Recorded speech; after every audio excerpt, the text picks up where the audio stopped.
Good morning बच्चों आज हम लोग संचयन भाग एक के पाठ 6 दिए जल उठे नामक पाठ का अध्ययन करेंगे।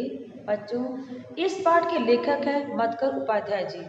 तो आइए पाठ को शुरू करने से पहले मधुकर उपाध्याय जी के बारे में थोड़ा सा जान लें।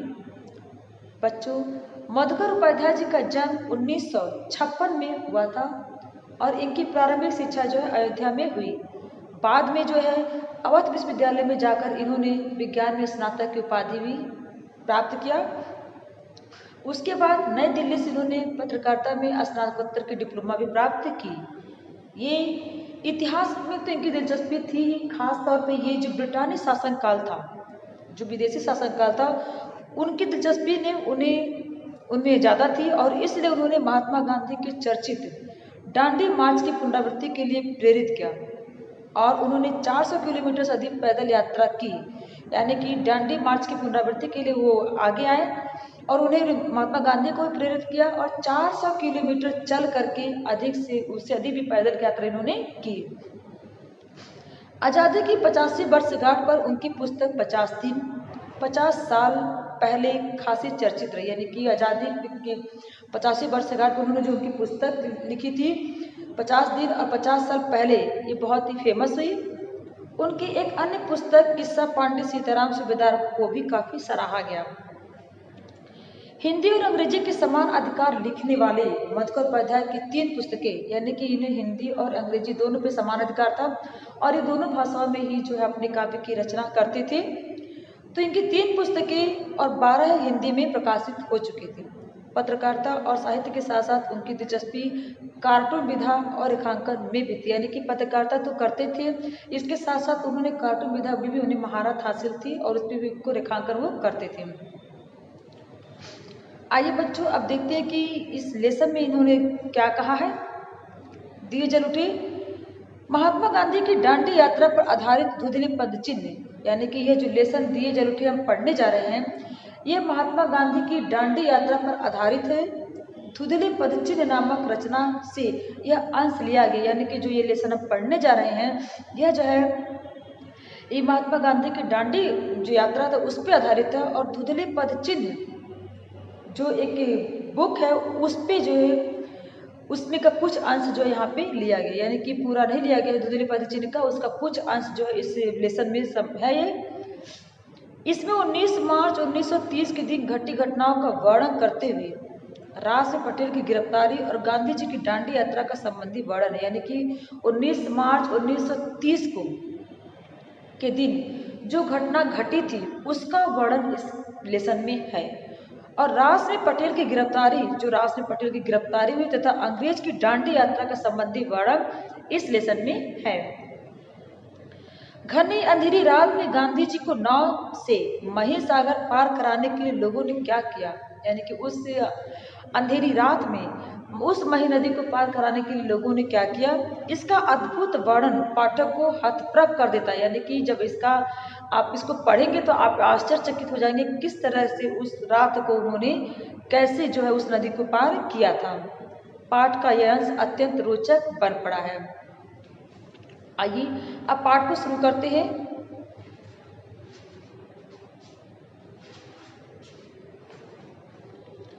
राष्ट्र के बूढ़े बरगद ने वह दृश्य देखा था।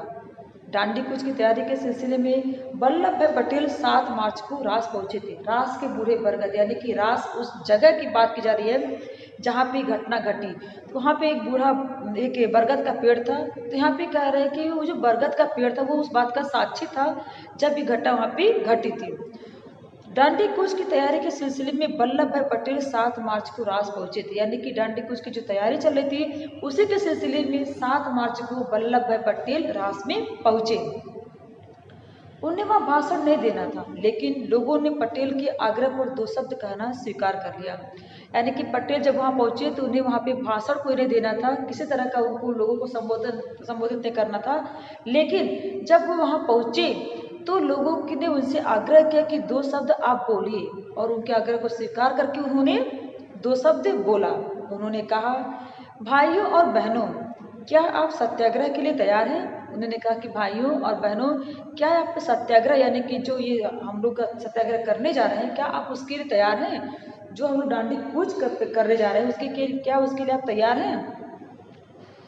इसी बीच मजिस्ट्रेट ने निषेधाज्ञा लागू कर दी थी। निषेधाज्ञा मतलब होता है बच्चों की मनाही था, यानी कि कोई भी वहाँ पे स्पीच देना, यहाँ पे लोगों को इकट्ठा करना वो मनाही था।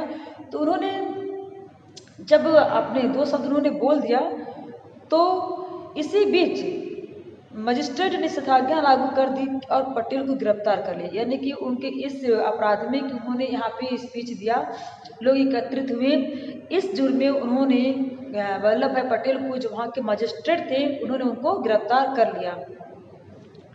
यह गिरफ्तारी स्थानीय कलेक्टर शिरडी के आदेश पर हुई और वहाँ के जो स्थानीय कलेक्टर थे जिनका नाम था शिरडी, उनके आदेश पर यह गिरफ्तारी हुई थी।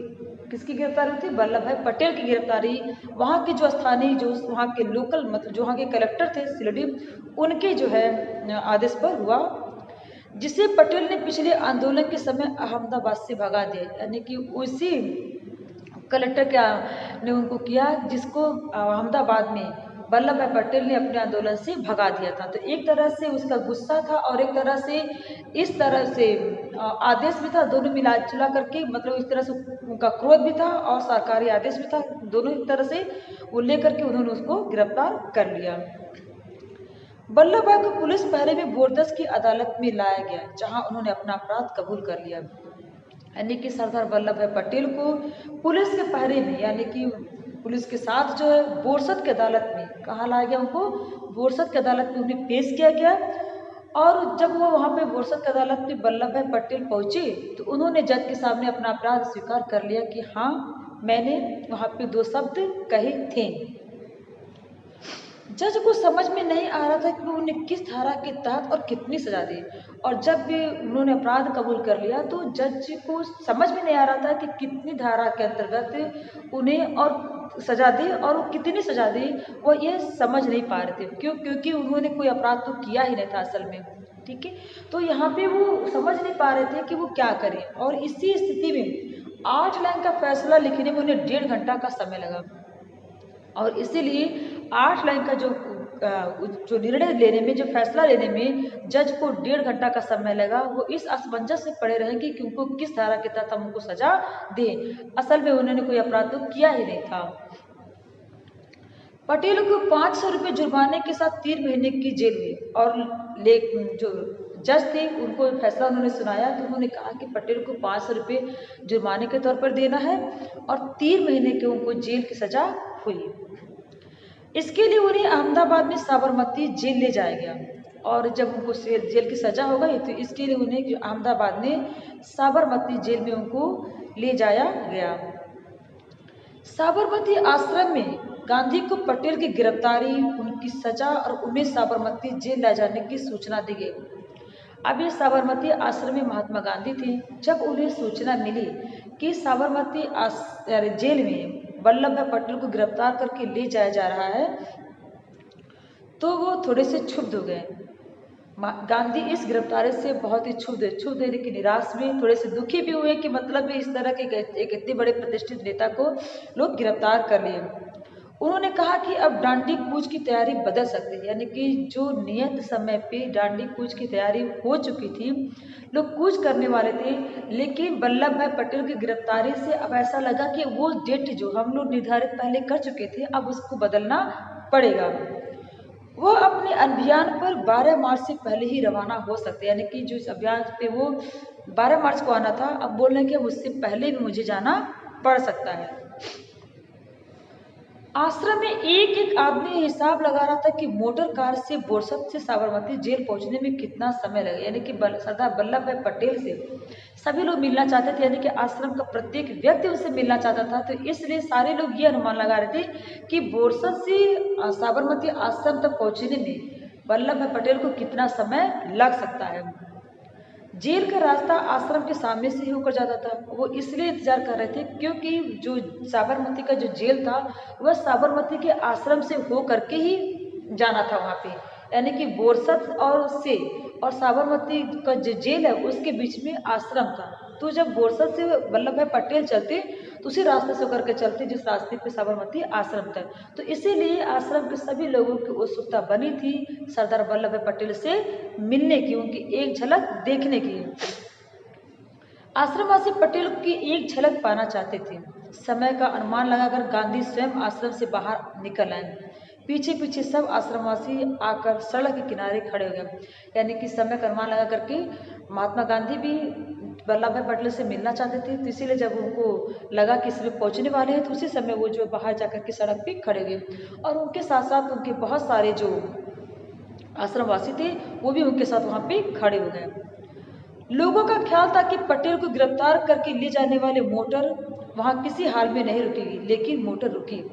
अब लोगों का ये भी था कि बस वो गाड़ी जाए, वल्लभ भाई पटेल की बस उन्हें एक झलक देख ले। उन्हें ऐसा कुछ भी विश्वास नहीं था कि ब्रिटानी शासक के जो थे ये लोग जो है सरदार वल्लभ भाई पटेल को वहाँ पे रोकेंगे, मतलब वो गाड़ी रुकेगी और सरदार वल्लभ भाई पटेल से लोगों को मिलने देंगे, ऐसा ही लोगों को विश्वास नहीं था। लेकिन गाड़ी रुकी, वो इसलिए लेकिन गाड़ी रुकी। लगता है पटेल का रोह भी था कि पुलिस वालों को मोटर रोकनी पड़ी। यानी कि पटेल सरदार वल्लभ भाई पटेल इतने प्रभावशाली व्यक्तित्व के थे कि उनका दबदबा इतना था, उनका रोह इतना था कि उस पुलिस वालों को उनकी बात माननी पड़ी और सरदार साबरमती आश्रम के सामने मोटर को रोकना पड़ा। गांधी और पटेल सड़क पर ही मिले। गांधी जी और पटेल ये दोनों लोग सड़क पर ही एक दूसरे से मिले। एक संक्षिप्त मुलाकात, एक छोटी सी मुलाकात उन लोगों की हुई।